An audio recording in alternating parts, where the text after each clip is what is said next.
capítulo 13 de Apocalipsis va a ser donde comenzaremos el estudio de esta noche. Apocalipsis 13, en el verso 11. Estudiamos el tema Estados Unidos en la profecía. Estados Unidos se encuentra en 3 lugares en la profecía. En primer lugar lo encontramos en el capítulo 12. Y esta noche vamos a ver algo del capítulo 12, donde se encuentra allí el propósito de Dios para esta nación. Pero también vamos a ver allí el ataque de Satanás a esta nación. El segundo lugar se encuentra en Apocalipsis 13. También vamos a ver parte en esta noche. Y anoche comenzamos brevemente a hablar del capítulo 13, donde veíamos cómo esta nación es la que va a ayudar al sanamiento de la herida mortal. Y el tercer lugar que se encuentra en el capítulo 16, donde se le llama el falso profeta. En estos 3 lugares vamos a ver las 3 dimensiones o las 3 perspectivas bíblicas que tenemos en cuanto a esta nación. Con eso en mente vamos a abrir nuestras Biblias al capítulo 13 de Apocalipsis. Verso 11 dice lo siguiente. Después, vamos a detenernos ahí un momento. Esa palabra después no está ahí simplemente para ocupar espacio. Está ahí porque tiene un mensaje. ¿Después de qué? Después de la primera bestia que vimos anoche. ¿Recuerdan ustedes? ¿Recuerdan lo que anoche vimos? Después que ese poder surja y después que ese poder cumpla su misión y después que ese poder reciba su herida de muerte, ahora vamos a otro poder.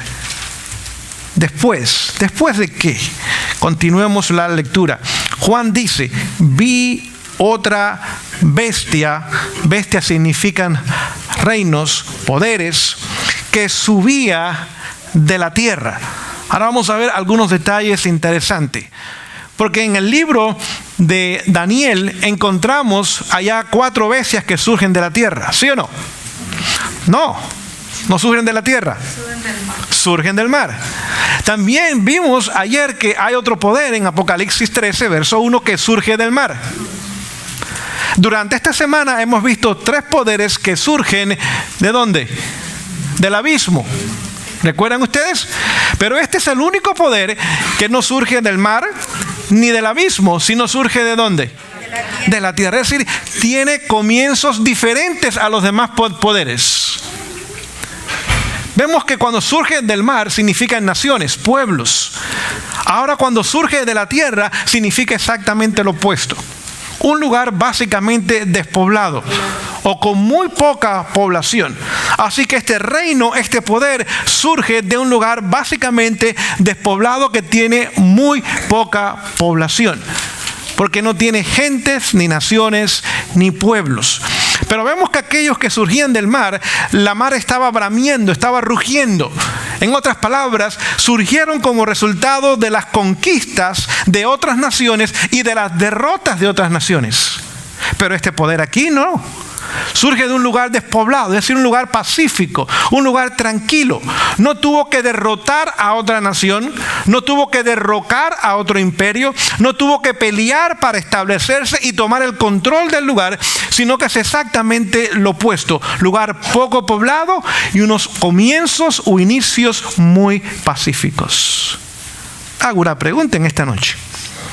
Año 1798, otra vez regresamos allí, porque otra vez Juan está parado en el año 1798. ¿Qué poder estaba surgiendo de un lugar básicamente despoblado y no tuvo que derrocar ni derrotar otra nación para llegar a existir?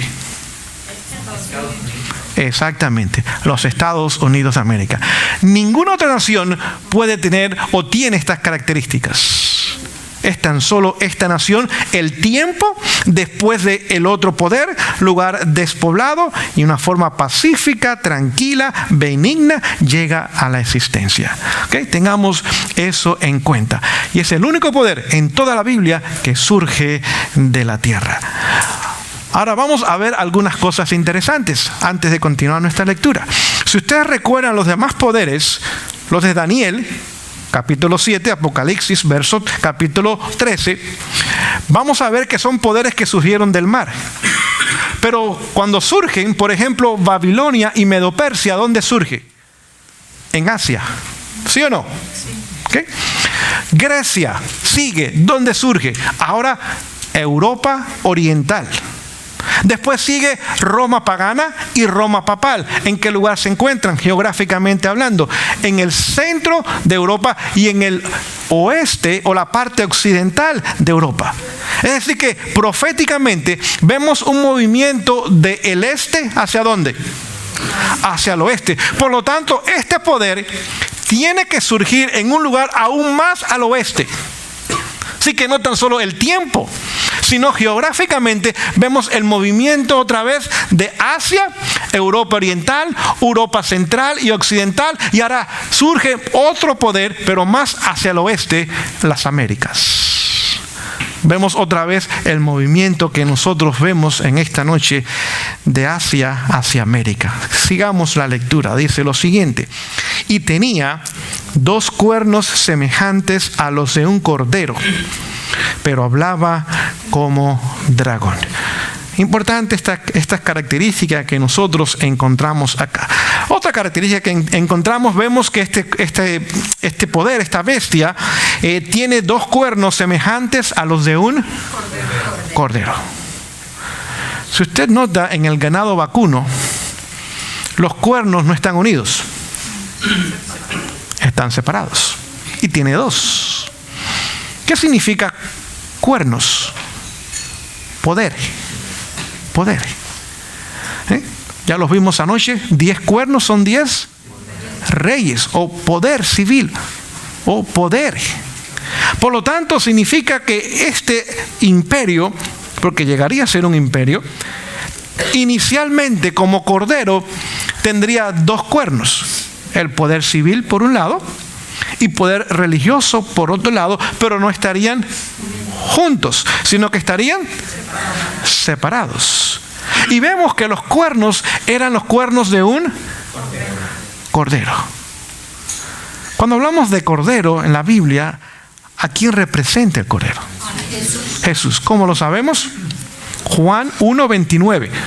Mismo Juan el Bautista identifica a Jesús como ¿qué?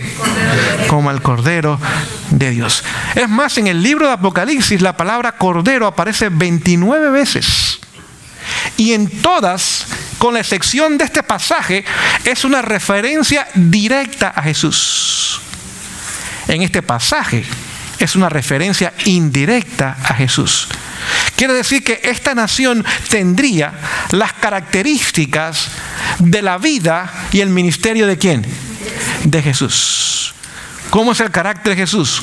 Es amoroso, es tierno, es cariñoso, es pacífico, correcto, es tolerante a otras personas, da libertad a otras personas. Esas serían las características iniciales de esta nación. Ahora, tenemos que entender para ir haciendo el panorama de lo que estamos nosotros estudiando en esta noche. Así que vemos que después, tenía que comenzar en el año 1798 aproximadamente. Vemos que tenía que surgir en las Américas. Vemos que iba a ser una nación que iba a salir de la tierra, lugar poco poblado, y que sería pacífico sus comienzos. Estos fueron los comienzos de esta gran nación. Es más, cuando esta nación se establece, hace su declaración de independencia, allá en el año 1776. Y ahora se declara independiente de la patria madre, por así decir, que era Inglaterra. Ahora comienza como una nación, comienza como una república. Sin embargo, necesitaba una constitución. Toda nación tiene que tener una constitución para regirse. Y eso tomó lugar en el año 1787. 4 años más tarde, ahora se hace lo que se conoce en la historia como la Acta de los Derechos. Fueron las 10 primeras enmiendas a la Constitución. No sé cuántos les guste a ustedes la historia, pero les voy a dar un poquito de historia esta noche, aun si no les gusta. ¿Les gusta la historia? Qué bueno. Y espero que les guste la historia americana, porque es la que vamos a hablar en esta noche. Estas 10 primeras enmiendas Se conoce como el Acta de los Derechos. Es decir, tenemos que entender la forma en la cual esta nación surge. Esta nación derrota al imperio de sus días, cuando Inglaterra era el imperio de aquel entonces. Y esta nación, ahora un grupo de hombres se reúnen y logran su independencia. Eso fue un milagro en sí. No se pensaba, ni nadie pensaba en aquel entonces, que un grupo de campesinos aquí en las Américas podía derrotar al imperio inglés, cuando ni Francia lo había podido hacer, que eran los rivales usualmente más comunes en aquellos días en Europa. No olvide, el imperio inglés se tenía la fama de decir que en su imperio nunca se ponía el sol. Porque aunque se ponía en Inglaterra, quizás todavía estaba brillando en las Américas. Y si se ponía en las Américas, todavía en Asia y en África estaba brillando. Es decir, en todo el día, las 24 horas del día, había algún lugar en el planeta Tierra que estaba bajo el control de Inglaterra, que había luz. Y un grupo de hombres ahora logran derrotar a los ingleses. Eso dejó al mundo maravillado. Y no tan solo derrotarlos, sino que logran establecerse como nación con una constitución y con una acta de derechos, con las 10 primeras enmiendas de la constitución. Y si no entendemos los orígenes de esta nación, no vamos a entender la nación. Saben, la mayoría de los inmigrantes nuevos no entienden la formación de esta nación. Porque no estudian la historia de esta nación. Simplemente han escuchado lo que dicen los libros de historia moderna, lo cual son muy lejos de la realidad. O escuchan lo que la prensa dice, lo cual es una historia distorsionada. Pero yo quiero que en esta noche podamos nosotros regresar a estudiar las cosas como realmente han tomado lugar en la historia. Es más, esta nación 35 años más tarde vuelve a derrotar a los ingleses en la guerra del año 1812. En 35 años hubo un milagro, o 2 milagros en sí. Una nación pequeña, con un pequeño ejército, logra derrotar a los ingleses 2 veces. Podríamos decir que podemos ver la mano de Dios dirigiendo los eventos de la historia. Porque la profecía decía y hablaba del surgimiento de esta nación. ¿Ok? Ahora, cuando esta nación surge a la existencia y establece esta acta de derechos, la cual es única casi en el planeta. Todas las naciones tienen constituciones, pero no actas de derecho.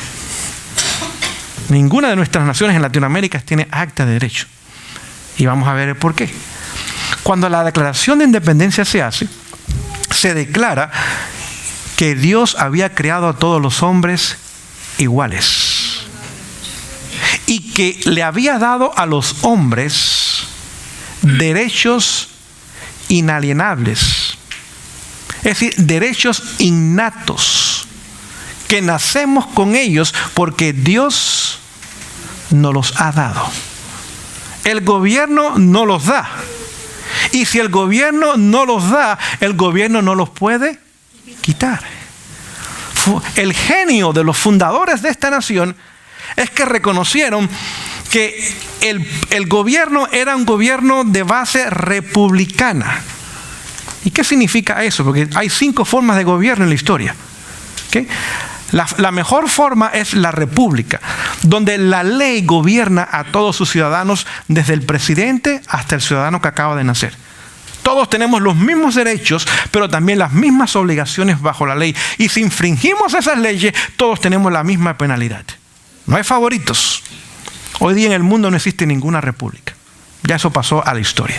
Esta nación, quizás con unas pocas excepciones en otras naciones por un corto de tiempo, fue la única que prácticamente tuvo por mucho tiempo una república. Eso día ya no existe tampoco acá. La segunda forma de gobierno, que es la que escuchamos continuamente, porque es la que quieren que nosotros podamos creer en ella, es la democracia. Pero la democracia es el gobierno de las mayorías. ¿Pero qué pasa con las minorías? Sufren entonces. La democracia no es buena. Es cuando usted tiene 2 lobos y una gallina decidiendo cuál es la cena. No sé si me explico en esta noche. Es decir, que no creamos en democracia. Ese sistema democrático son los sistemas que más adelante llevan a las revoluciones. La tercera forma de gobierno, que es oligarquía, es el gobierno de los pocos, que es lo que hoy día tenemos en la mayor parte de las naciones del mundo. Unos pocos en control de la nación en forma completa. La cuarta forma es monarquía, que es el gobierno de uno. Mona significa uno, o mono, uno, gobierno de uno. Y la quinta forma que tenemos son las anarquías, cuando no hay gobierno. Cada uno hace como mejor le parece. Es decir, que vemos las 5 formas de gobierno. Y el plan mejor era una república, donde la ley, la constitución, la declaración de independencia, el acta de los derechos estaba sobre los ciudadanos y todos ahora tenían que acatarse a ella y vivir en armonías unos con otros. Ese fue el plan original de esta nación. Y por eso cuando la constitución es adoptada, los 3 estados, porque eran 3 estados originalmente, dicen no, la constitución es muy buena pero no es suficiente, tenemos que ponerle ahora más carne a ese esqueleto. Es decir, hace falta poner allí garantías de libertades individuales. Y ahora tenemos el acta de las 10 primeras enmiendas de la Constitución. La primera enmienda es la mejor de todas. ¿Saben por qué? Porque es allí donde hablamos de libertad religiosa. Dice que el Congreso no tiene derecho de hacer leyes pertenecientes a la religión, pero no debe estorbar el libre ejercicio de la misma. Es decir, libertad religiosa, pero ahí encontramos también la libertad, número 2, de reunión, libertad de expresión, libertad de publicar lo que nosotros queremos publicar. Así que en esa primera enmienda encontramos libertades muy importantes. Otra vez, ninguna de ellas vinieron del gobierno, porque eran derechos que Dios nos había dado. La Constitución y el Acta de Derechos simplemente reconocen las libertades que Dios le ha dado a todos los hombres por igual. Una idea genial, sobre todo hace 250 años atrás. No olvide, los fundadores habían visto la historia de Europa. ¿Y qué habían visto en Europa? Un rey dirigiendo una nación y un papa dirigiendo la iglesia. Dijeron, no, ninguna de las dos. Aquí ni papa ni rey. Y ambas van a estar separadas también. Habían visto que cada vez que las dos se unen, siempre hay persecución a los llamados disidentes. Y terminan en muerte. Así que ellos, ahora viendo lo que había pasado en Europa durante más de 1000 años, donde el rey mandaba una autoridad absoluta y el papa mandaba otra autoridad absoluta, dijeron, no queremos ninguna de las dos. No queremos rey y no queremos tampoco un papa. Y ahora comenzaron a llamar a la persona que dirigía la nación, por primera vez en la historia, presidente. ¿Sí? Preside sobre la nación, pero no manda a la nación. ¿Me explico en esta noche? Preside sobre la nación bajo la Constitución, pero no manda en la nación. Ahora vamos a ver la segunda enmienda. ¿Por qué tenemos que entender esto? Porque hoy día estamos escuchando los medios de comunicación masiva, los cuales están destruyendo y distorsionando la historia del mundo entero, pero en forma particular y especial la de esta nación. No olvide, hoy día lo que quieren hacer es dividir la nación. Es decir, el que divide, conquista.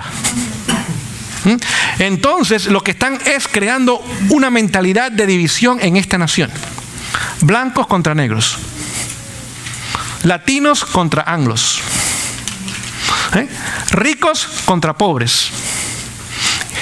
Documentados contra indocumentados. Etcétera, etcétera. ¿Con qué objetivo? Para crear revolución. Para que haya una clase que continuamente se sienta oprimida. Porque hay otra clase que la está oprimiendo. Digamos, le pongo un ejemplo. Hace poco, allá en Missouri, hubo el caso de Ferguson. No sé si escucharon de ese caso. Donde la policía mató a un joven de raza negra.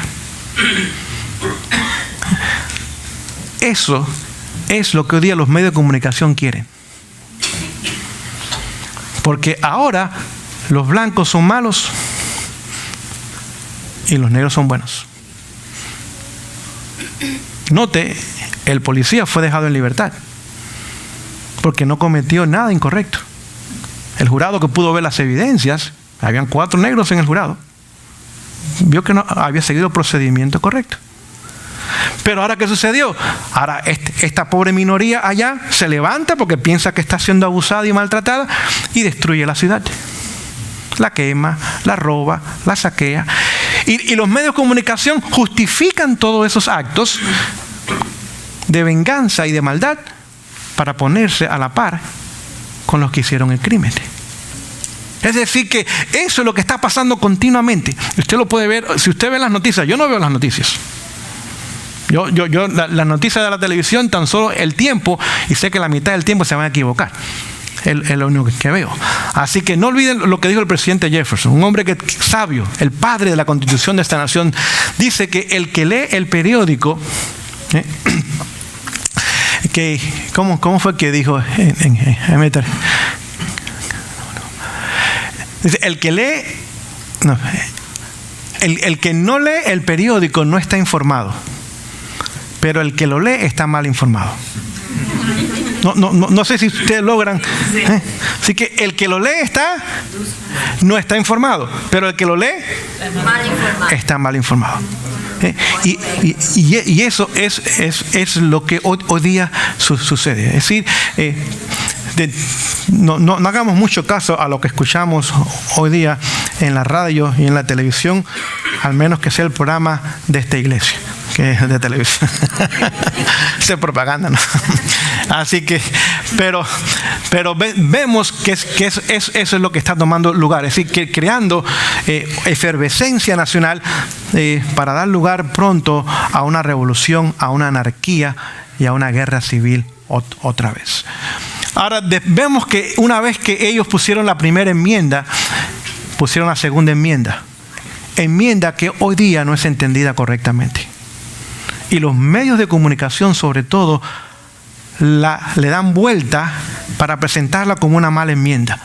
Es la enmienda donde dice que los ciudadanos tienen derecho a portar y a tener armas. Ninguna constitución del mundo tiene esa enmienda, excepto esta nación. Porque los que fundaron esta nación vieron la sabiduría de esa enmienda. ¿Qué había pasado con los ejércitos allá en Europa? El rey y el papa los habían usado para oprimir a las masas, para invadir otras naciones y saquear otras naciones y dominar y conquistar otras naciones.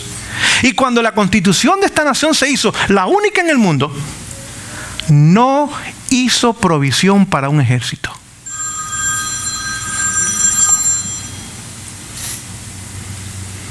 No hizo provisión para un ejército.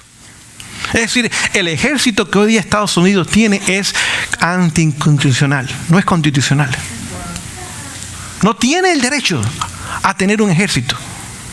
Pero como no iba a tener un ejército, de esa forma el gobierno no podía usar el ejército para invadir otras naciones, ni podía usar el ejército para atacar a su propio pueblo y subyugarlo. Lo que hizo es simplemente darle a los ciudadanos el derecho de estar armados para que si hubiese una invasión externa, los ciudadanos simplemente ahora podían hacerle frente a la invasión. ¿Y cuánto le costaba al gobierno? Nada. 0.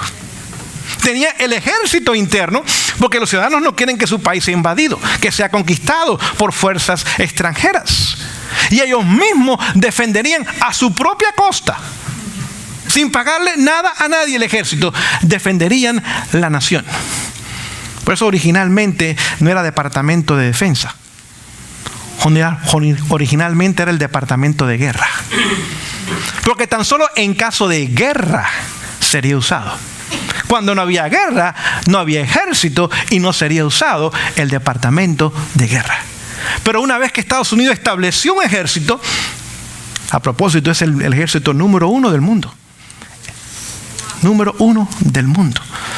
Pónganse a pensar el presupuesto de defensa de Estados Unidos, lo cual no es defensa, hoy día es ofensa, pero bueno, para usar el término que nos dan, porque usualmente lo que dicen los periódicos y las revistas y la televisión y la radio, yo creo lo opuesto, para que ustedes tengan una idea. Hoy día el presupuesto nacional de armas de esta nación es mayor que el presupuesto de defensa de todos los demás países del mundo combinado. Es increíble la cantidad de dinero que se usa para armamentos hoy día. Por eso la nación tiene que estar continuamente en guerra, porque tiene que producir suficiente para poder tratar de pagarse él mismo. Y continuamente está en guerra. Por eso el mismo Madison fue el que escribió la Constitución. Dice, una nación, y llegó a ser presidente después, una nación que está constantemente en guerra no puede ser libre. Había sabiduría en lo que ellos estaban estableciendo, porque Dios estaba dirigiendo en cumplimiento de las profecías. Y por eso es que la segunda enmienda está ahí. Y la segunda enmienda no es simplemente para que la gente se maten a otra gente. No, era simplemente una medida de seguridad nacional, sin costarle nada al gobierno, porque el mismo ciudadano defendería su propia nación porque ama su nación. Inmensa sabiduría. Pero eso no es lo que pasa hoy día. Hoy día lo que quieren ahora es desarmar lo que queda de la nación para más fácil controlarlo. Más fácil controlarlo. El primer país que logró poner leyes de control de armas en el mundo, ¿saben cuál fue? La Alemania de Hitler. Desarmó a la nación entera y fácilmente pudo después controlar la nación. Así que, ahora, si no vamos a dar una clase de historia en esta noche nada más, porque tendríamos que ir por todas las enmiendas. Todas estas enmiendas reconocían estos derechos que Dios le había dado a esta nación y a todos aquellos que vivieran en esta nación. Así que ahora nos damos cuenta cómo sus comienzos era como un cordero. Era como un cordero. ¿Y qué fue lo que le dio el éxito a esta nación? Leo El conflicto de los siglos, página 494, dice: el republicanismo, vemos la forma de gobierno, y el protestantismo vinieron a ser los principios fundamentales de la nación.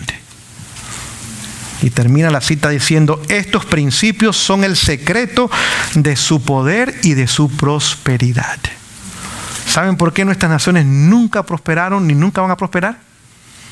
Porque ninguno de estos dos principios están en nuestras naciones.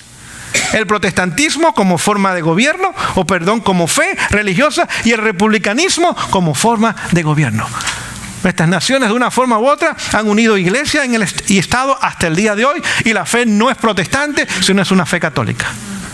No es falta de recursos, no es falta de tierra fértil, no es falta de personas que quieran trabajar, no es nada de eso. La única razón por la cual no han prosperado ni van a prosperar es que estos dos principios no se encuentran en nuestras naciones.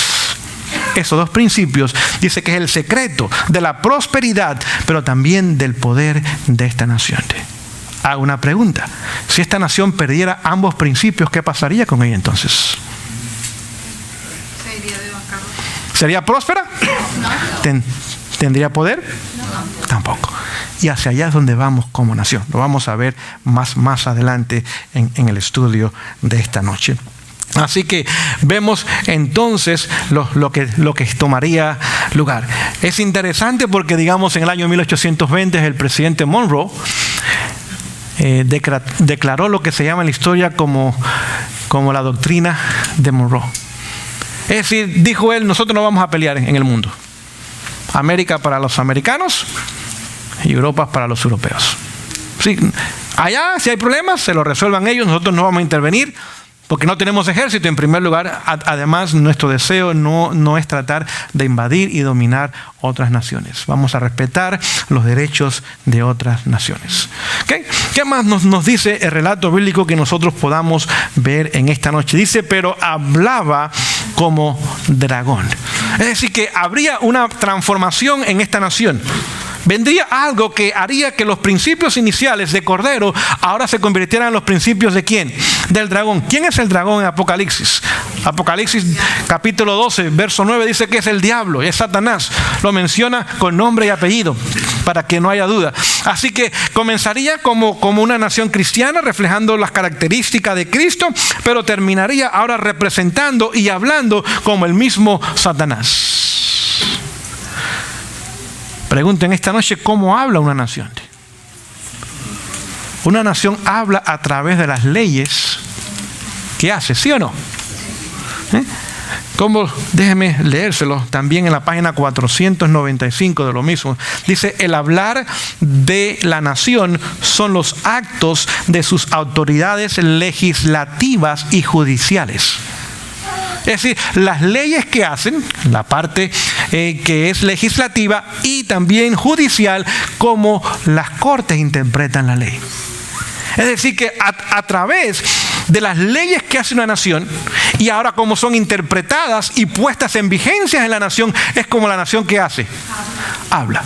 Y vemos que terminaría hablando esta nación como ¿qué? Terminaría hablando como un dragón. Vamos a verlo más adelante. Vamos a ver al versículo 15 para ver algunas características de esta nación. Vamos a ir atrás y adelante. Dice lo siguiente: y se le permitió infundir aliento a la imagen de la bestia, para que la imagen hablase e hiciese matar todo el que no la adorase. Es decir, este versículo nos da a entender que esta nación tiene que tener el poder militar para poner en vigencia un decreto de muerte mundial. Si es que tendría que ser una nación con un ejército poderoso al final de la historia. No lo tuvo en sus comienzos, pero tendría el poder militar mundialmente para poner en vigencia un decreto de muerte. Dice que todos los que no lo hagan son dados a esta muerte.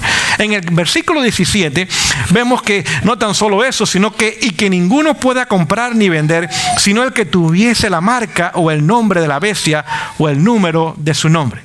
En otras palabras, tendría que tener el poder económico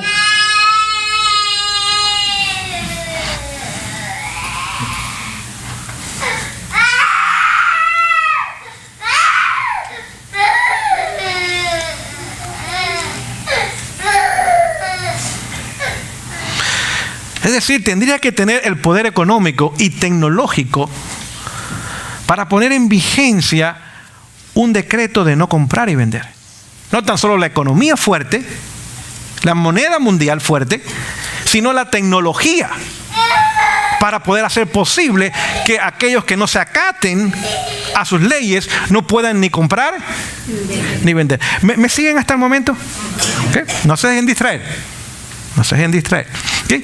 Así que vemos las características iniciales, pero vemos las características que tendría que tener al final: poder militar, poder tecnológico y poder económico también. Pero vamos a ver por qué Dios levanta esta nación. Capítulo 12 de Apocalipsis nos los dice. Apocalipsis capítulo 12. Vamos a leer comenzando en el verso 13. Apocalipsis 12, 13. Dice, y cuando vio el dragón, es decir, Satanás, que había sido arrojado a la tierra, es decir, después de la muerte de Cristo en la cruz del Calvario, ¿quién fue derrotado allí? Satanás. Jesús claramente lo dijo. Dice que si el Hijo del Hombre fuese levantado, a todos atraerá en mí mismo, pero echaré fuera al príncipe de este mundo. Así que en la cruz del Calvario, ahora Satanás es juzgado. Y no tan solo es juzgado, sino es sentenciado y es derrotado. Por lo tanto, ahora ya Satanás no podía ir a las cortes celestiales como podía ser antes. ¿Ustedes recuerdan el libro de Job? Era nuestro representante en los cielos. Allí lo vemos en el capítulo 1, en 2 ocasiones. Dice, yo vengo de la tierra y de estar en ella. Y Dios lo reconoce como representante, pues usurpó la posición de Adán. Le quitó por el engaño y la fuerza la posición de Adán y tomó su lugar. Después de la cruz de Cristo ya no podía ir más a los cielos porque ahora Cristo es nuestro representante. Amén. Gloria a Dios por eso. Y ahora quedó nada más aquí en este planeta Tierra. Así que fue echado por segunda vez del cielo. Y ahora cuando ve que no puede ir más a los cielos, ahora dice que persigue a quién. Persigue, y la mujer ¿quién es? Es la iglesia. ¿Qué iglesia? La iglesia de Apocalipsis 12, donde estamos, la primera parte. La mujer pura, La mujer que tiene estrellas sobre su cabeza, la luna debajo de sus pies y el sol brilla sobre ella, la iglesia verdadera. ¿Y qué más? Continúa diciendo en el verso 14, y se le dio a la mujer las 2 alas de la gran águila para que volase de delante de la serpiente al desierto, a su lugar, donde es sustentada por un tiempo y tiempos y la mitad de un tiempo. ¿Cuánto representa ese periodo profético allí? 1260 días. Es decir que ahora la mujer sería perseguida por 1260 días durante el tiempo de supremacía papal. Es lo que está describiendo aquí la profecía. Pero allí Dios iba a dar águilas ¿de qué? Oh, ya lo dije yo. Alas de águilas. No le iba a dar águila, le iba a dar alas de águila. Alas de águila. Es interesante, en Éxodo capítulo 19, antes de la ley de Dios, el verso 4, dice Dios que le iba a dar a su pueblo otra vez alas de águila. Deuteronomio capítulo 32, el verso 11 otra vez dice, yo soy esa águila. Así que el águila representa ¿a quién? Representa a Cristo. Malaquías 4:2 dice que Él es el sol de justicia y que debajo de sus alas traerá salvación. Representa el águila. Bíblicamente representa el águila. Por eso hoy día no se sorprenda que el águila Satanás la está tomando para representarse a él mismo. En la masonería, por ejemplo, el águila representa a Satanás. En el espiritismo, en el ocultismo, en la magia negra o en la magia blanca, como usted quiera llamarle, está el águila que representa a Satanás. ¿Y saben por qué representa a Satanás? A propósito, hay una ciudad en esta nación que se llama Águila. Está en Arizona. Phoenix. Es un águila. Es el nombre egipcio y fenicio del águila. Así que representa inmortalidad. Representa, a propósito, usted la encuentra en la bandera de México también. Y hay una serpiente. Porque los masones crearon esa bandera en México también. Y lo encuentra también usted en el billete de Estados Unidos. Otra vez hay un águila que está mirando a la derecha y tiene 13 flechas en una pata y tiene 13 hojas, el olivo que está en la otra pata y está mirando a la derecha. Es un símbolo completamente masónico. No tiene que ver nada con las 13 colonias. Eso es lo que nos han querido hacer pensar. No, el número 13 es el número por excelencia del ocultismo y de la masonería. Como el 12 es bíblico y el 10 es bíblico y el 7 es bíblico, ahora Satanás tiene su numerología también al revés. Exactamente. Pero el 13 es el número máximo. Como ustedes saben, hay 2 líneas de masonería. Están los templarios y el número máximo es el 13. El número grado que llevan son el 13. Está la masonería escocesa, que es la más famosa del mundo. Esa llega hasta 34 grados. Llega a 32, pero para pertenecer al grado 33 o al grado 34 es por invitación nada más. Hasta el 32 usted va por sus méritos, va subiendo. Pero para ser 33 o 34 es por invitación del grupo más pequeño que hay dentro de esas organizaciones. Casi todos los presidentes americanos han sido masones. Y los presidentes hoy día del mundo entero, en su gran mayoría, 99.9, si no el 100%, también son masones. Si no, no llegan a esas posiciones. Así que vemos que como todas estas cosas otra vez comienzan a ayudarnos a entender lo que estamos estudiando en esta noche. ¿Qué más entonces dice el verso? Vamos a regresar allí donde estamos. El águila. Vemos que ahora Dios le dio alas de águila. Ahora la iglesia tuvo que ir a las montañas, los valdenses, los albigenses, los hugonotes en Francia. Y durante ese periodo de 1260 años, el Señor tuvo que proteger y mantener a su pueblo en esos lugares reservados para mantener la antorcha de la verdad en alto. Pero ahí no termina. Continuemos la lectura. Después del tiempos y la mitad de un tiempo, que son 1260 años, ahora vendría el tiempo de la herida mortal. Verso 13, y la serpiente. ¿Quién es la serpiente otra vez? ¿Cómo lo sabemos? Apocalipsis 12:9. Cuando Satanás es representado como una fuerza de ataque y de persecución, es dragón. Pero cuando él es representado como una agencia de engaño, es serpiente. Pero es el mismo personaje, diferente lenguaje bíblico para que entendamos el método de operación de Satanás. Cuando es a través de la violencia, de los gobiernos, de las guerras, es a través de un dragón. Pero cuando es el engaño, es a través de la serpiente. ¿Qué más continúa diciendo la palabra de Dios? Dice, y la serpiente arrojó de su boca tras la mujer agua como un río para que fuese arrastrada por el río. No tenemos el tiempo para entrar en todos los detalles, pero aquí hay mucha información. ¿Qué hizo Satanás entonces? Dice, yo no voy a atacar a los Estados Unidos. Si yo los ataco, voy a perder.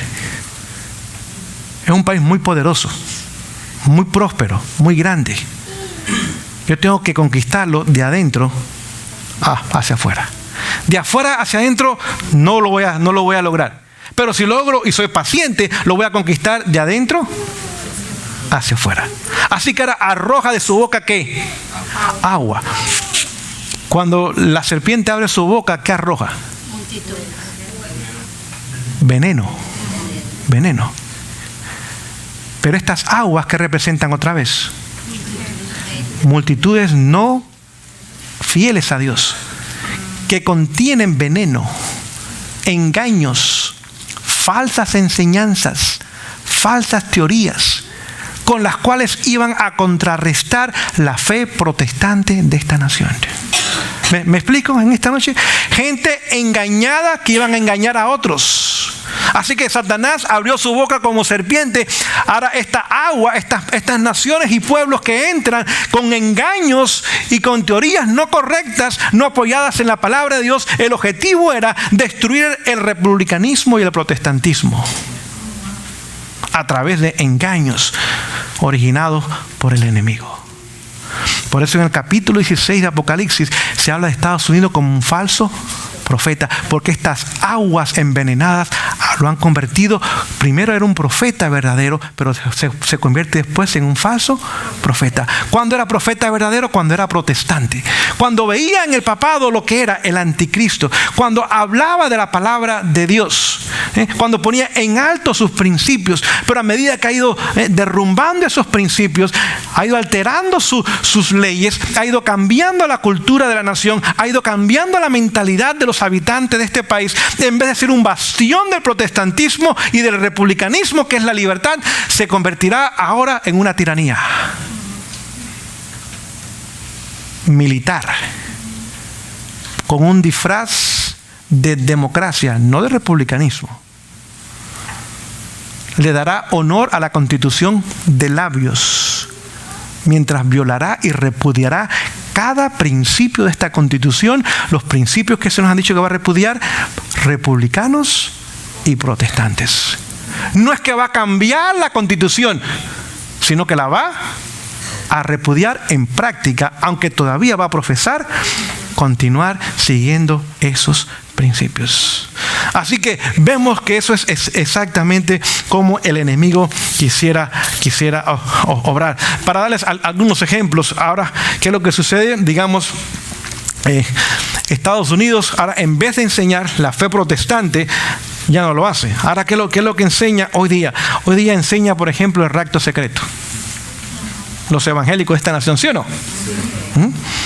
Y es tan secreto que no está en la Biblia y Dios no lo sabe, porque no se encuentra en ningún lugar en la palabra de Dios.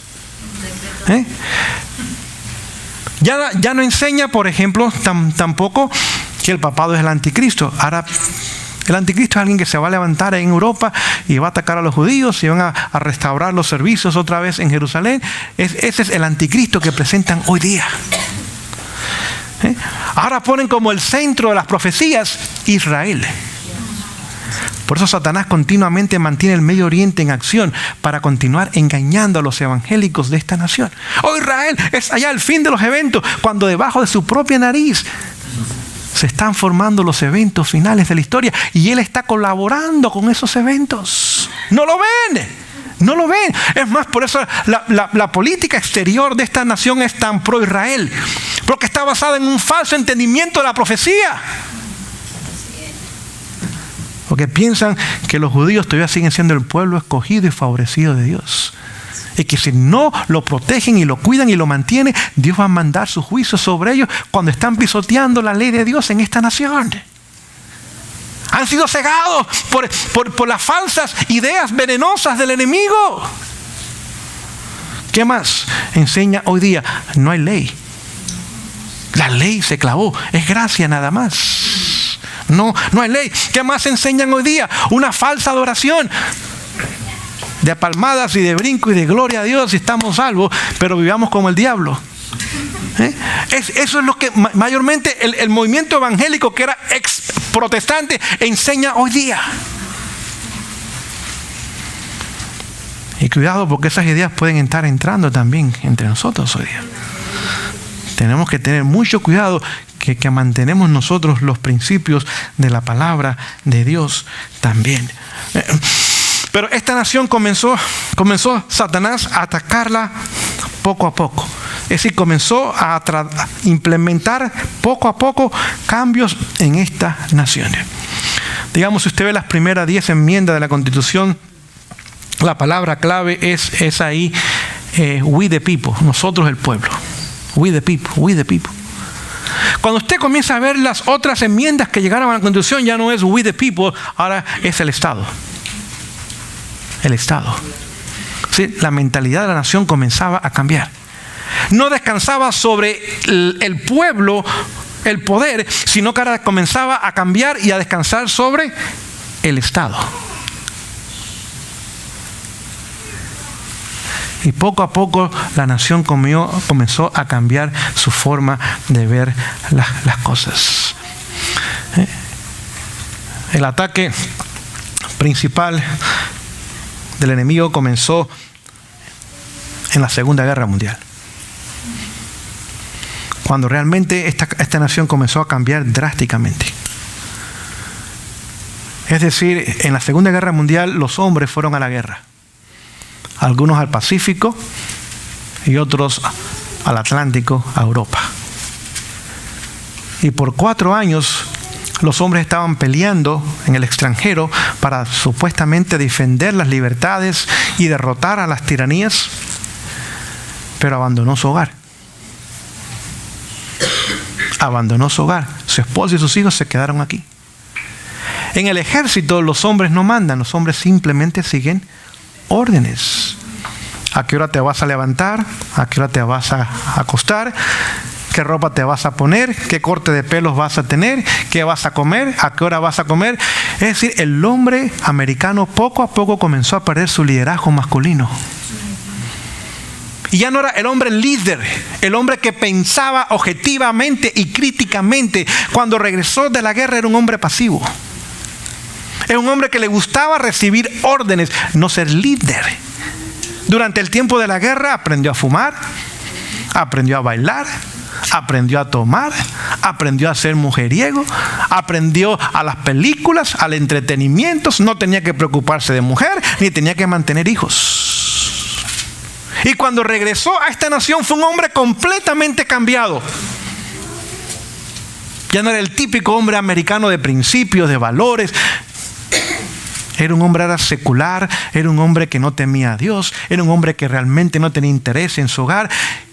Y comenzó a cambiar la mentalidad del hombre, pero no tan solo la del hombre, también de la mujer. Ahora no había hombre en casa, pues la mujer tenía que ir a trabajar. Y ahora comenzó a recibir un cheque. Óigame, y me gusta este cheque. Y no tengo que compartirlo con nadie. Y no tengo que decirle ni a mi esposo cuánto gané porque él no está aquí. Ahora podía salir con sus amigas, podía ir a las tiendas, podía comer afuera, hacer lo que quería con su dinero. Ya no había madre en casa tampoco. Y la mentalidad de la mujer americana comenzó a cambiar también. Se hizo feminista, se hizo liberal. Se puso minifaldas y comenzó a ponerse joyas y cosméticos en la cara y en los ojos y en cuanto lugar se pueda pintar. De veras, póngase a ver las mujeres hoy día. Se pintan el pelo, se pintan aquí, se pintan aquí, se pintan aquí, se pintan aquí, se pintan aquí. ¿Habrá algo que no esté pintado en el cuerpo de la mujer hoy día? ¿Habrá algo que sea original?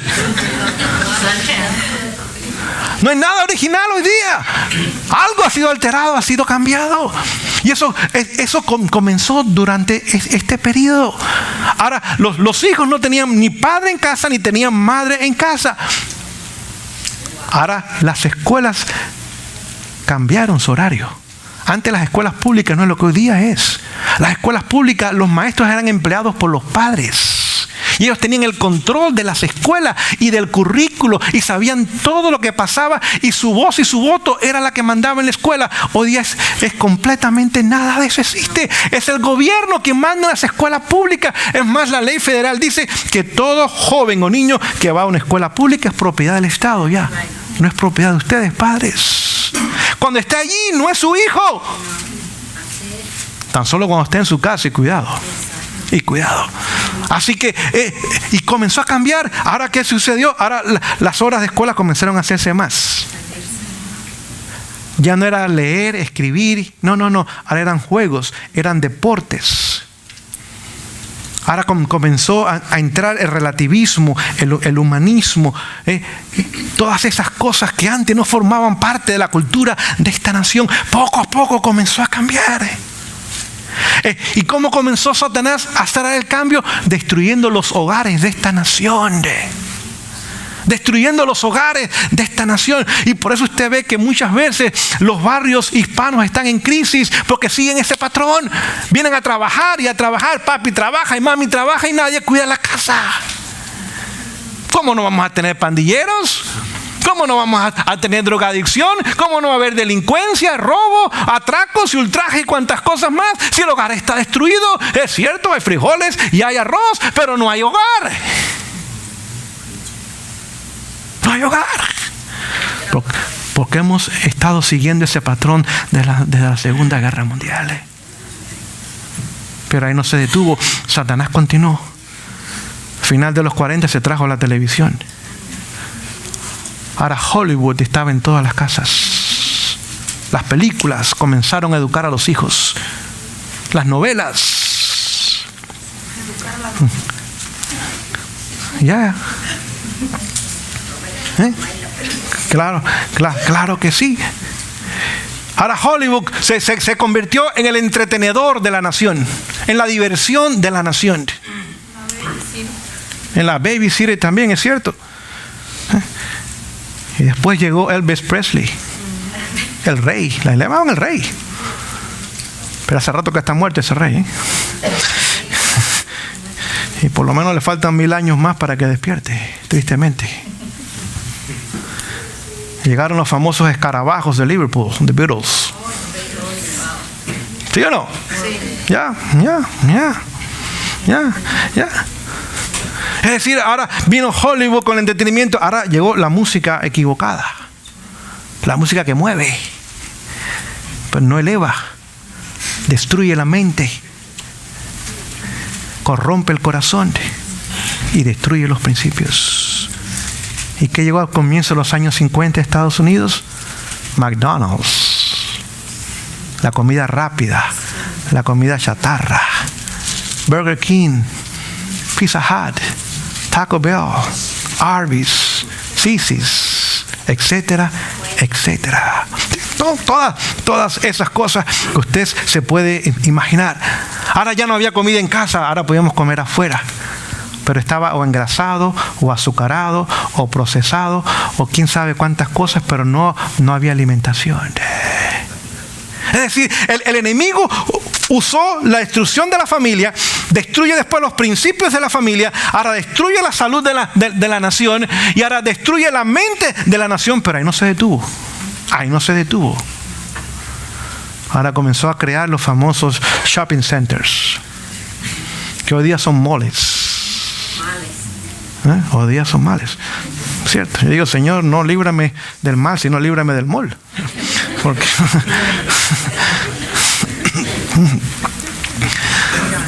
y ahora, ¿qué es lo que sucedió? En un lugar puso todas las tiendas y comenzó a sacarle el dinero a la gente.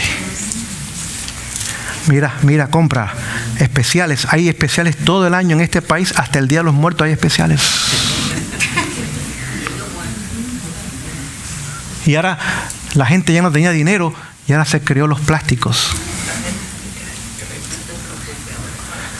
Y ahora endeuda a la gente por años hasta que se muera. ¿Entendemos cómo Satanás logró entrar a esta nación y destruirla? Ahora, si lo entendemos, vamos a hacer algo para no caer en ese plan. ¿O vamos a seguir no el sueño americano, el mito americano o la pesadilla americana? Tristemente yo espero que no, familias. Que aunque estemos en el lugar de crisis, como Daniel y sus amigos, podamos ser diferentes y brillar para el Señor. Así que entró ahora y comenzó no tan solo a sacar el dinero de la gente, el crédito.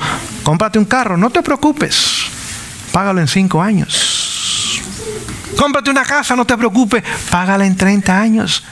Aunque los primeros 24 años vas a pagar intereses nada más, tan solo los últimos 6 vas a pagar tu casa realmente. Y el banco va a tener 3 veces y medio la cantidad de la casa. Y todavía dice, no, mi casa ganó $50,000 y el banco se está riendo porque la casa de $100,000 le ganó $350,000. Y no era su dinero tampoco. De cuando esta nación permitió que un banco nacional federal creara el dinero, comenzó a crear dinero del aire. El banco que le llaman de Federal Bank no es del gobierno, ese es privado. Es como decir que Federal Express es parte del gobierno, porque ese Federal no quiere decir que es del gobierno, esa es la imagen que nos quieren dar. Son 13 bancos otra vez que controlan la economía completa del mundo hoy día. Y del aire crean dinero. Pero cuando nos los dan a nosotros le ponen intereses. Ganan dinero que nunca han tenido ni van a tener a través de los intereses que le cobran al gobierno y también a los ciudadanos del país. Hoy día estamos viviendo en una economía de robo legal, pero no entendemos estas cosas. Pero gracias a Dios por su palabra. Por eso claramente tenemos que seguir el consejo bíblico: no deudas, no deudas. ¿Y qué más comenzó a tomar lugar? Ahora comenzó a entretener a los hombres con deportes. Que básquetbol, si no te gusta, no te preocupa, hay béisbol. Y si no hay fútbol americano, y si no hay soccer, y si no hay hockey, y aunque sea canicas, pero algún deporte hay para mantenerte entretenido. Exactamente, es lo que está haciendo. Y tomó a la gente ahora de la ciudad o del campo y los trajo a la ciudad. Desde los años 50, todo esto ha estado tomando lugar en esta nación. ¿Y qué pasó una generación después, iglesia? ¿Qué pasó una generación después? En los años 60 tenemos los hippies. Los hijos de esa generación, lo que tomó lugar en los años 40, ahora lo comenzamos a cultivar y a ver en los años 60. Una generación rebelde. Una generación inmoral, una generación desobediente a Dios, a los padres y a las autoridades. Y saben, hoy día los que están en la Casa Blanca, en el Congreso, en las cortes, en las escuelas, en todas las instituciones del país, son los nietos de los hippies. Por eso estamos viendo el caos que estamos viviendo. Y cuando los hippies ahora llegaron, ¿qué sucedió? Ahora, no oración en las escuelas, no Biblia en la escuela, no ley de Dios en la escuela. Se legaliza el divorcio, se legaliza la marihuana, se legaliza el homosexualismo y se legalizan cuanta tontería puede hablar, pero de Dios ni se puede mencionar el nombre de Dios. Entendemos cómo el enemigo ha ido entrando y entrando y entrando al punto que hoy día tiene el control de esta nación. Y ahora va a usar a su novia, porque el enemigo también tiene una novia. Como Jesús tiene su novia y su esposa, el enemigo tiene su novia. El papado, para venir y tratar, entre comillas, de poner orden a un desorden. Y la nación fácilmente va a ser entregada. Fácilmente va a ser entregada. Ahora comenzamos a darnos cuenta cómo el Apocalipsis 12 se cumplió al pie de la letra. Vamos a seguir leyendo en Apocalipsis 12. Dice lo siguiente. Me quedan pocos minutos. Dice, verso 16, donde nos quedamos. Pero la tierra, Estados Unidos, ayudó a la mujer, pues en los Estados Unidos abrió su boca y tragó el río que Satanás había echado de su boca.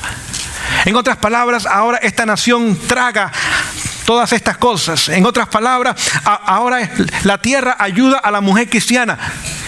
Perseguida en Europa, ahora puede venir. Y cuando esas persecuciones vienen, Estados Unidos dice, no, aquí hay libertad para todos. Aquí hay libertad para todos. Y la iglesia de Dios no fue perseguida en esta nación. Las aguas que significan también gente embravecidas, enojadas, gente que persigue porque están engañados por el enemigo, y si no logran engañar a la gente, ahora quieren destruir a los que no pueden engañar. Ahora el Señor trajo un país donde tragó esas persecuciones, donde detuvo todas esas persecuciones para que el pueblo de Dios tuviese un respiro. Amén. Amén. ¿Cuál era la función de Estados Unidos? Ayudar a las mujeres. ¿Entendemos en esta noche? ¿Qué mujer? La mujer de Apocalipsis 12.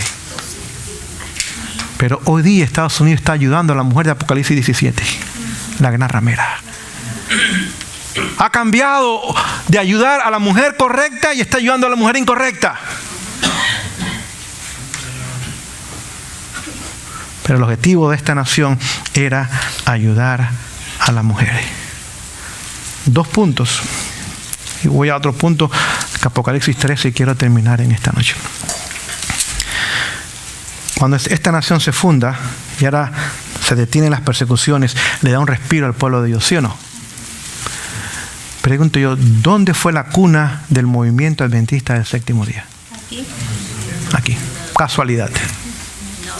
No. Providencia. El lugar más apropiado del mundo en ese entonces para el surgimiento del movimiento adventista del séptimo día, que proclamaría el triple mensaje angélico, era los Estados Unidos de Norteamérica. Latinoamérica no podía ser, era católico.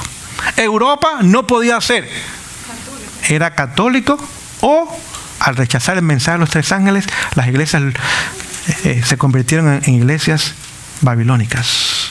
Asia no podía ser, es pagana. África no podía ser, es pagana. Tan solo este era el lugar apropiado en todo el mundo para el surgimiento del movimiento adventista. Y Dios tuvo en su gran misericordia por nosotros y por el mundo también. Póngase a pensar un mundo sin Estados Unidos. Póngase a pensar que hubiera habido al final de la historia un mundo sin Estados Unidos de Norteamérica. ¿Dónde hubiéramos ido? ¿Dónde había respiro? No se podía vivir decentemente en ningún lugar. Es decir, Dios le dio al mundo un objetivo, una lección objetiva en los Estados Unidos. Ninguna nación va a tener excusa. Todo lo que va a tener que hacer Dios es apuntar a los Estados Unidos. Mira, tuviste el ejemplo de una nación próspera, de libertad, con un gobierno republicano y con una fe protestante. ¿Qué hiciste? No, excusas. Ahí está el ejemplo. Y permitió que este movimiento surgiera en este lugar, porque las condiciones eran las más apropiadas para el surgimiento del movimiento adventista del séptimo día. La segunda pregunta es, ¿dónde usted piensa que Satanás trabajaría más duro en el mundo entonces? Aquí. No es tan solo por destruir esta nación, sino por destruir el movimiento adventista del séptimo día. Es más, ¿cómo se lo puedo demostrar muy fácilmente en esta noche? La Biblia lo va a demostrar. El siguiente versículo, Apocalipsis 12 y 17, habla de remanente. ¿Sí o no? Sí. Dice que el enemigo se llenó de ¿qué? Cuando él vio los Estados Unidos y vio el movimiento adventista surgir de los Estados Unidos, claro que se llenó de ira. Dijo, Señor, ¿cómo tú me vas a hacer esto? Si yo tenía el mundo en mi control. Dice, no, Satanás, lo que tú pienses, yo tengo planes mejores que eso. Se llenó de ira, pero ahí no termina el versículo. ¿A quién le hace la guerra? Porque está lleno de ira contra la mujer, pero le hace la guerra ¿a quiénes? A los que guardan los mandamientos y tienen el testimonio de Jesucristo. Es decir, que adventista no es que está bautizado, es adventista. Adventista es el que cree que en la gracia de Jesús se puede obedecer su ley. Amén. Y tiene el testimonio, cree, posee, aprecia, valora el testimonio de Jesucristo, el espíritu de profecía. Amén. Ese es el adventista del séptimo día. Ese es el que realmente forma parte del remanente. Amén. Y ese es que Satanás le está haciendo ¿qué cosa? La guerra. No sé si ustedes la sienten, yo la siento. Yo la siento. En mi vida personal, con mis hijos y con el pueblo de Dios. Constantemente la guerra y se va intensificando, se va intensificando y se va intensificando. Y tan solo aquellos que estén unidos a Cristo podrán permanecer en Él. Amén. Por eso es que Satanás ha atacado esta nación con el objetivo de eliminar, de destruir completamente el movimiento adventista del séptimo día. Y el ataque que hizo la nación, como ya se lo describí a ustedes, es el mismo ataque que está haciendo con nosotros. Destruyendo las familias, destruyendo los jóvenes, destruyendo la salud, destruyendo las finanzas. Y el pueblo de Dios no reconoce eso. Se siente seguro porque está sentado en una iglesia o porque fue bautizado en un tiempo atrás. Y no ve que a su alrededor la crisis va en aumento.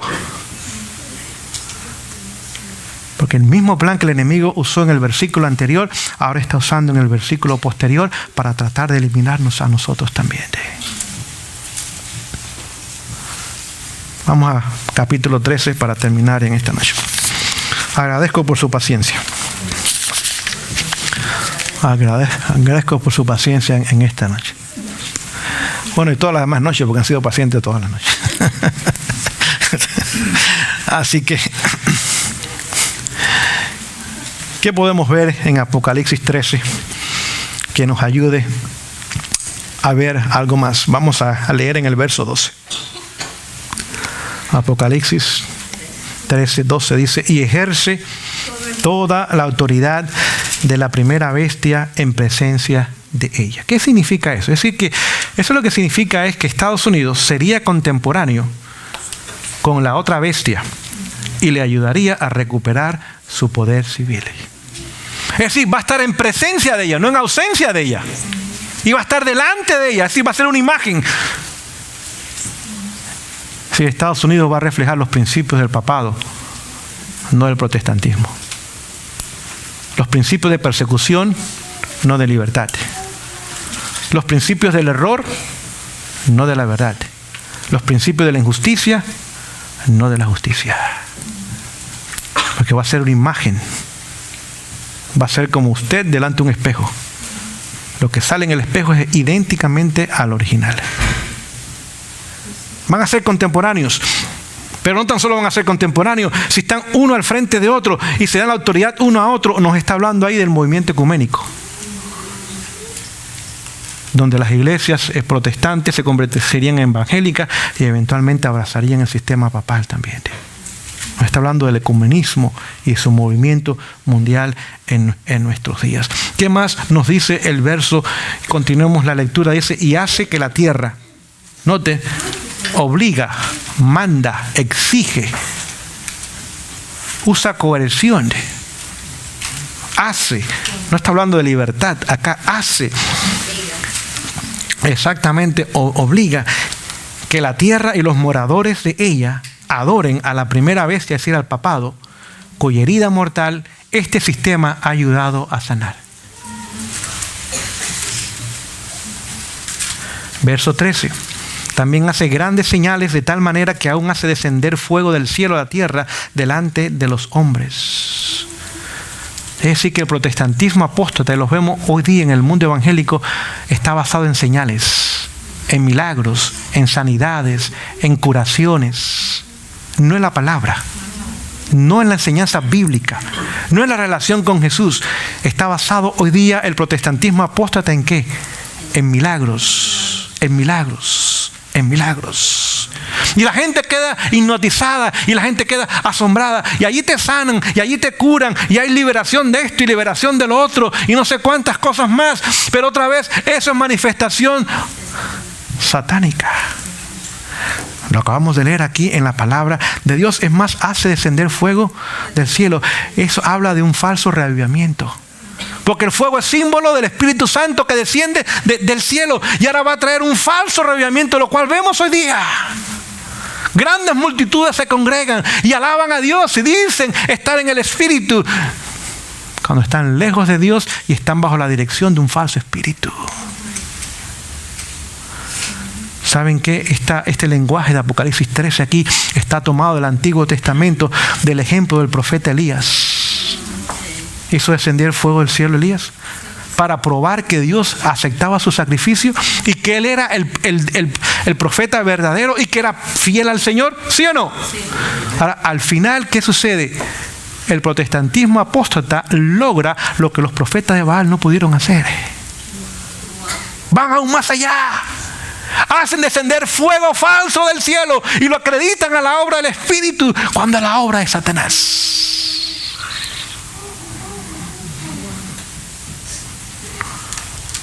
Hacen pretender que hay un nuevo Pentecostés cuando es un falso Pentecostés. ¿No hablan del pentecostalismo hoy día? Iglesias pentecostales que hablan en lenguas, etcétera, etcétera. Está aquí en la palabra. ¿Qué más toma lugar bajo este falso profeta? Y engaña, note, engaña a los moradores de la tierra con las señales, con los milagros que se le hace o se le permite hacer en presencia del papado, mandando a los moradores de la tierra que le hagan imagen a la bestia que tiene la herida de espada y vivió. Otra vez nos señala que este sistema de esta nación sanará la herida mortal. Ya leímos el verso 15 y el 17, no lo vamos a leer otra vez. Vamos a leer el 16, hay dos detalles que quiero mostrarles en esta noche. Verso 16 dice, y hacía, ¿a cuántos? A todos. Note la palabra hacer, mandar, obligar, exigir. ¿A cuántos? A todos. Muy bien, pero ahora les voy a hacer una pregunta. De todos, ¿cuál es el primer grupo que Satanás tiene en su lista? Son los pequeños. ¿Quiénes son los pequeños? Los pequeños son los niños y los jóvenes. ¿Quién está atacando hoy día a Satanás sin ninguna misericordia? A los niños. ¿Casualidad? Está en la palabra de Dios. Note, el primer blanco, padres y madres, yo soy padre, son nuestros hijos. Hoy día. Hoy día. Hoy día. Ya los viejos estamos formados. O deformados, no sé cuál sea el caso, pero una de las dos estamos. ¿Sí o no? No los niños. Ellos son más fáciles de... Mucho más fáciles. Y saben algo, de la mayoría de los padres cristianos, aún adventistas, no reconocen eso. Están dormidos con sus hijos. Sobre todo en esta nación. El materialismo se los está comiendo. No hay cultos, no hay devoción, no hay tiempo para ellos. Simplemente pensamos que los traemos a la iglesia, a los conquistadores, y ya se van a salvar. La salvación jamás la ofrece ninguna iglesia. La salvación está en Cristo Jesús. Ninguna institución ofrece salvación. Y si la ofrece, les está engañando. La salvación se encuentra en una persona, no en una institución. Somos salvos en Cristo. Amén. Nada más. Y exclusivamente fuera de Él no hay salvación. El primer grupo, padre, son nuestros hijos. El primer grupo en el decreto de muerte, ¿quiénes ustedes piensan que será? Lo acabamos de leer. Lo acabamos de leer. En el decreto de muerte son los hijos. Los hijos. Les voy a poner el ejemplo. Pregunto yo, ¿en los días de Moisés hubo un decreto de muerte contra los niños? Número 1. En los días de Jesús hubo un decreto de muerte contra los niños. Número 2. El tercer y último decreto de muerte lo acabamos de leer aquí contra los hijos. Y no es nada más los niños, son las niñas también. Los dos primeros fueron niños. Al final son niños y niñas. Primero son los hijos y después venimos nosotros, los adultos. El tercer punto que quiero hacer no es por razones políticas, es simplemente como un ejemplo para ustedes. Lo encontramos nosotros en la legislación llamada Obamacare. Si la ley es buena o mala, de eso no vamos a hablar. Si a usted le gusta el seguro médico o no, de eso no vamos a hablar en esta noche. Pero esta legislación pone el precedente legal, no sé si me explico con el precedente legal, para la ley dominical. Por primera vez en la historia de este país, primera vez, el gobierno federal exige, manda, obliga que todos sus ciudadanos participen de este programa. Y aquellos que no participen van a ser penalizados. Este año son $200, el año que viene van a ser 1,000, el siguiente año serán 2,000 y después va a ser completamente la cantidad que ellos estimen necesaria. La Corte Suprema, cuando tomó el caso y lo analizó, y lo declaró constitucional 5-4. A propósito, el jefe de la Corte Suprema, que fue el que dio el voto 5, iba a escribir en contra. John Roberts. A última hora cambió su voto. Y fue quien escribió la opinión de la mayoría. Y cuando él escribió, cambió la ley, diciendo que la multa es un impuesto, porque no podía ser legal. Todavía no lo es hoy día realmente, pero cambió el lenguaje de la ley para decir, bueno, el Congreso tiene la autoridad de poner impuestos. Por eso el programa de Obamacare, quien lo administra es el IRS, y tiene el poder de confiscar propiedades, de tomar el dinero de su banco, de quitarle su sueldo y lo que quiera hacer. Pues el impuesto se los van a cobrar de las taxas a los que no tengan el seguro médico. Claro. Tuvieron que emplear 16,000 personas más al IRS para poder mantener el programa famoso de Obamacare. Y ahora se puso el precedente de que el gobierno puede mandar y exigir algo y sus ciudadanos tienen que aceptarlo, y si no lo aceptan son penalizados. El precedente legal para la ley dominical ha sido establecido ya. Terminamos en esta noche entonces, y podamos nosotros ir a nuestros hogares y poner nuestra casa en orden. ¿Sí o no? Nuestra casa en orden. Podríamos continuar mostrando evidencias más y más. Por ejemplo, este periódico dice la brutalidad policial llega a América como una ola. Hoy día la policía no es policía, es ejército, legalmente hablando. Desde el año 2006 la Corte Suprema dice que la responsabilidad de la policía no es proteger y servir al ciudadano como dicen en los carros de policía, es nada más enforzar la ley. Le llaman el ejército azul. Hoy día la policía está siendo entrenada por el ejército norteamericano, porque ellos saben que van a haber disturbios en las grandes ciudades pronto. Y los marines están entrenando en los departamentos policíacos en esta nación.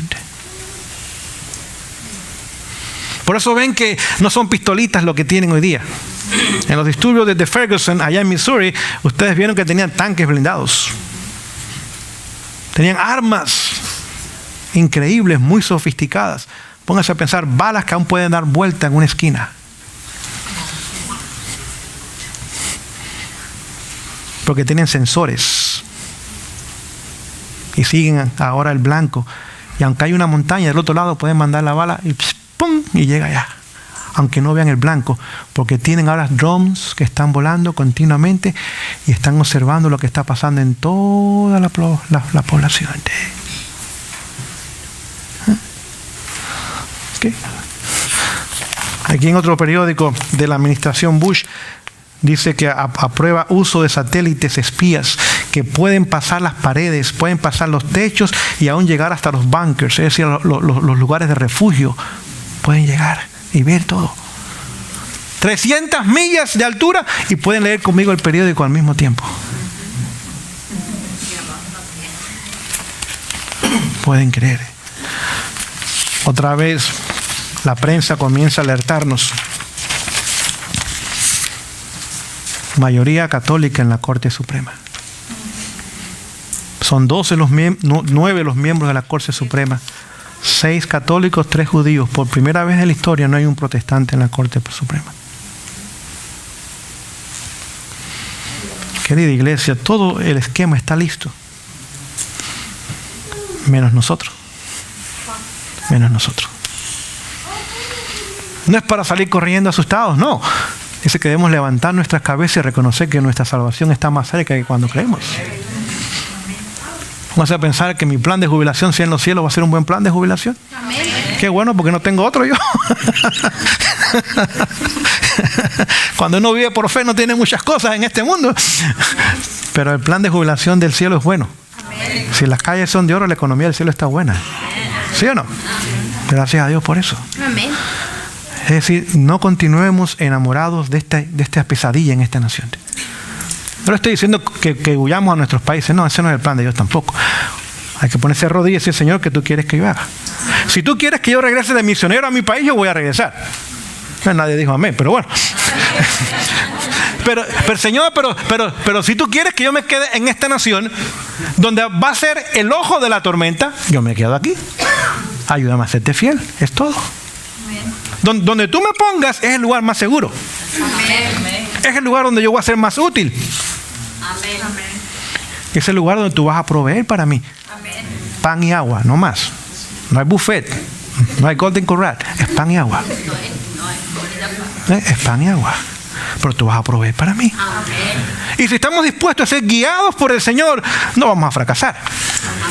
Porque el plan de Dios siempre termina en victoria. Es más, en el vocabulario divino no existe la palabra fracaso. La palabra victoria es la que existe. El Señor nos bendiga en esta noche. Que podamos meditar, pensar, reflexionar en estas cosas, orar, Señor, trae discernimiento. En estos tiempos de crisis, yo no puedo darme el lujo de hacer mi voluntad. ¿Entendemos eso? Yo no me puedo dar el lujo de querer hacer lo que yo quiero. Yo necesito hacer lo que tú quieres que yo haga. Señor, dirige mi hogar. Ayúdame con mis hijos en su educación. Señor, paga mis deudas y pon mi hogar en orden económicamente. Y a medida que por fe ahora avanzamos, tomando en cuenta la luz que ya el Señor nos ha dado, vamos a ir bien. Y el Señor nos llevará de victoria en victoria hasta la victoria final. Que el Señor bendiga a su pueblo en esta noche.